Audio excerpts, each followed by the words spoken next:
ಈ ಹಳ್ಳಿದ ಎಲ್ಲಾ ಜನದ ಕೂದ್ಲ ಒಂದೇ ರಾತ್ರಿದಾಗ ಉದ್ರ ಹೋಗ್ಬಿಟ್ಟು ಅಂತ. ಇಮ್ಯಾಜಿನ್ ಮಾಡ್ರಿ, ನೀವು ರಾತ್ರಿ ಮಕ್ಕೊಂಡಿರಿ, ಬೆಳಗ್ಗೆ ಎದ್ಮೇಲೆ ನಿಮ್ ತಲೆಗ ಒಂದು ಕೂದ್ಲ ಇಲ್ಲ. ಹಿಂಗ ಒಂದ್ ಹಳ್ಳಿದ 300 ಜನದ ಜೊತೆ ಆಗೈತಿ, ಅದು 4 70 ವರ್ಷದವ್ರಿಗೆ. ಆದ್ರೆ ಯಾರಿಗೂ ಇದ್ರ ರೀಸನ್ ಗೊತ್ತಿರ್ಲಿಲ್ಲ.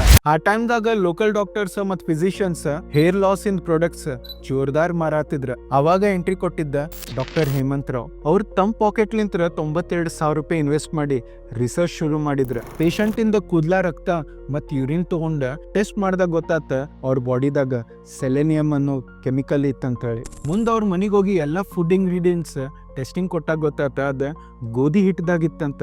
ಅದ್ರ ಒಳಗ್ ಸೆಲೆನಿಯಂ ನಾರ್ಮಲ್ಕಿಂತ 600 ಪಟ್ಟು ಜಾಸ್ತಿ ಇತ್ತಂತ. ಕಡಿಮೆ ರೊಕ್ಕದಾಗ ಸಪ್ಲೈ ಆಗತ್ತಿದ್ದ ಆ ವೀಟ್ ಒಳಗ ಮಂದಿ ಕೆಮಿಕಲ್ ಹಾಕಿ ಮಾರಾತಿದ್ರ. ಅದ್ರಲಿಂತ್ರ ಆ ಊರ್ ಜನಕ್ಕ ಹೇರ್ ಲಾಸ್, ಮಸಲ್ ಪೇನ್ ಮತ್ ನರಿದ್ ಪ್ರಾಬ್ಲಮ್ ಬರಾತಿತ್ತಂತ. ಡಾಕ್ಟರ್ ಹೇಮಂತ್ ರಾವ್ ಸಜೆಸ್ಟ್ ಮಾಡ್ದಂಗ ಆ ಊರ್ ಜನ 1 ವಾರ ಆ ಗೋಧಿ ತಿನ್ಲಿಲ್ಲ. ಸಡನ್ಲಿ ಅವ್ರದ್ದು ಎಲ್ಲಾರ್ದು ತಲ್ಯಾಗ ಕೂದ್ಲಾ ಬರಾತು. ಈ ಸ್ಟೋರಿಲಿಂತ್ರ ಒಂದ್ ಥಿಂಗ್ ಅಂತೂ ಗೊತ್ತಾಗತೈತಿ, ಇಂಡಿಯಾದಾಗ ಏನಾರ ಫ್ರೀ ಸಿಗಾತಿದ್ರ ಅದ್ ಬರೀ ಲೋ ಕ್ವಾಲಿಟಿ ಅಷ್ಟೇ ಅಲ್ಲ, ಪಾಯ್ಸನಸ್ಸು ಇರುವುದು.